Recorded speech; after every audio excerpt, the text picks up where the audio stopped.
But we got something that may actually kind of relate to this. Is it Maury? Oh, yeah. Hi. How you doing, Maury? Just fine. I'm really enjoying your program there. I must start out to say that I am a Christian.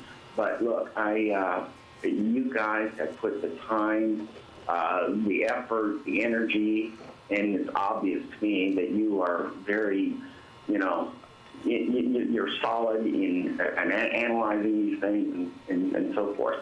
And there's a million things I'd love to talk to you about. But well, call in next week too. I mean, an email, and that's a good thing to remember.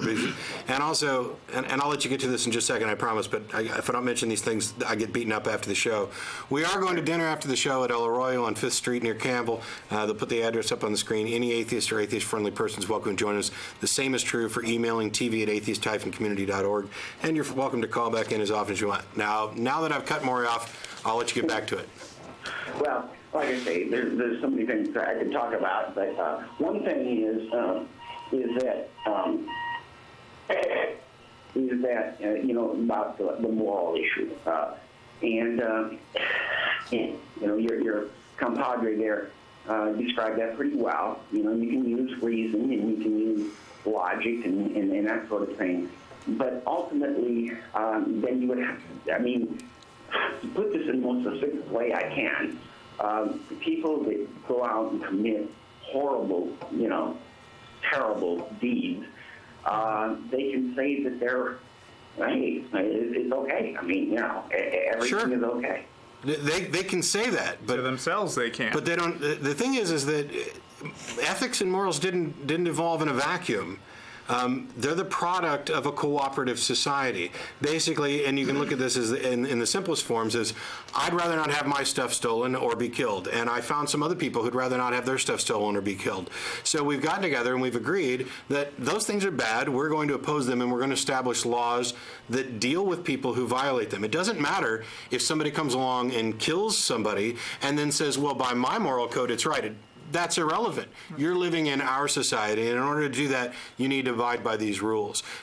I'm not making a claim that there is some absolute intrinsic right, just because we all seem, most of us would instantly say that, beating a little child to death is morally wrong.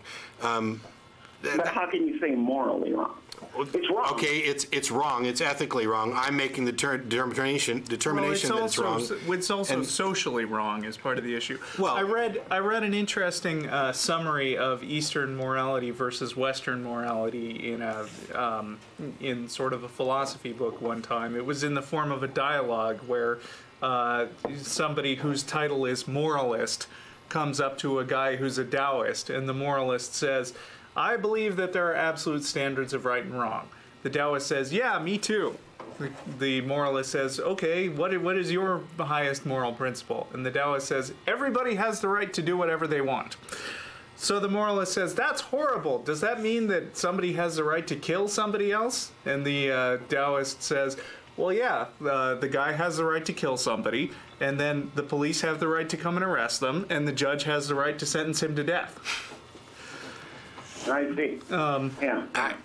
When I look at this in kind of in terms that the moral issue comes up quite a bit. When I mentioned before that we may all instinctively almost come to the conclusion that killing is wrong. You don't have to think too much about it, not because there's some divine absolute moral authority that's written the code in our hearts. It's because everybody, by virtue of being alive, has an understanding of the value of that life and why they don't want it lost. Now, I happen to believe that in some sense, there is an absolute moral truth. And I got this primarily after discussion with Dennis Lubay, who hosts the Nonprofit Show with us. We talked about this quite a bit, and I agree with him. In the pantheon of possible actions one could take for any given situation, some are better and some are worse, which means some of them are either the best possible action, and I'm not oversimplifying it. It may be best for the individual, it may be best for society, but somewhere when we go through and we make the valuation of how to weight these things, some of these actions come out at the high end of the scale. They would be either the moral absolutes or as close as we can ever possibly come. And I think that what we're doing as a society is constantly growing and evolving our morals toward, hopefully, towards that more, that better outcome, that more absolute truth. And I think that this is nowhere any clearer than when we look at the history of religions in particular, Christianity specifically. There have been plenty of things even 50 or 100 years ago that preachers and the Bible would say were morally correct or not morally wrong, and yet we oppose them. And that could be anything from short skirts to slavery. Well, I'm sure you've heard, the saying that Christians are not perfect, and that's why they go to church, right? Yes. And no, hang on. Christians, their book supports slavery, tells you exactly how much to pay for slaves, how to treat them, how to drive a spike through their ear in order to mark them, how to give them a bride that they'll fall in love with so that when it's time to let them go free, you get to trap them. I know. I've read Leviticus. I mean, you have to, stone people to death. It's not just Leviticus. Jesus advocates slaves obeying their masters as well. You show me one point where Jesus comes out and says slavery, the owning of another human being, is morally incorrect. He never says it. Okay. Give me a sec. Okay. There is one Christian sect that would even say that somebody that is engaging and is thoughtful, and I'm not flattering you. There's a difference between compliment and flattery. I'm not flattering you. I am complimenting you. I understand. Okay, good. That even a person from that corner can, have Christ and go to God. But one thing that you cannot answer, and I've tried myself, is your very existence. Where did it come from? It came from my parents. From your parents? Hey, come on. I can show you my parents. Well, actually, you probably can't because they won't come on the show. Why? Where did your parents come from? And Their so on parents. So, yeah. Hey, can I ask you a question? Look, all I want to do. Where'd God come from? Just finish, and then I'll let you go. Okay. You guys are tremendous. I'm trying to. I'm trying to lose some, though. No, I'm trying to lose some weight. It's true, and I think that you're maybe heading in veering off in a little bit of the wrong direction. But I think you're going to be okay. That's my point. Now, go ahead and answer your existence question. Before we do that, I mean, the whole veering off in the wrong direction. I mean, we're coming from two completely different directions. Russell was raised an atheist. I was raised Southern Baptist and was even studying to be a minister before I became an atheist. My question is, you're asking about to explain our origins. Let's assume, and I'm not saying that I can't, let's assume for a second that we have no explanation of origins. What justifies this outlandish claim that a God did it?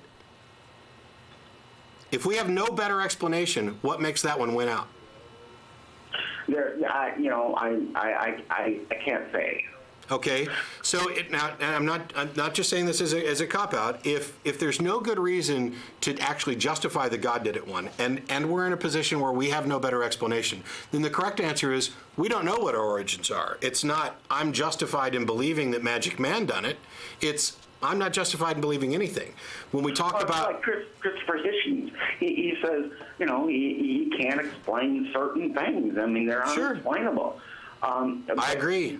That's true. There are certain things that we are incapable of explaining. We do have a good understanding of human origins, of the evolution of life. We have less of an understanding with regard to abiogenesis, but we do have good examples of how abiogenesis can happen by purely natural means, and we have a good cosmology back to Big Bang.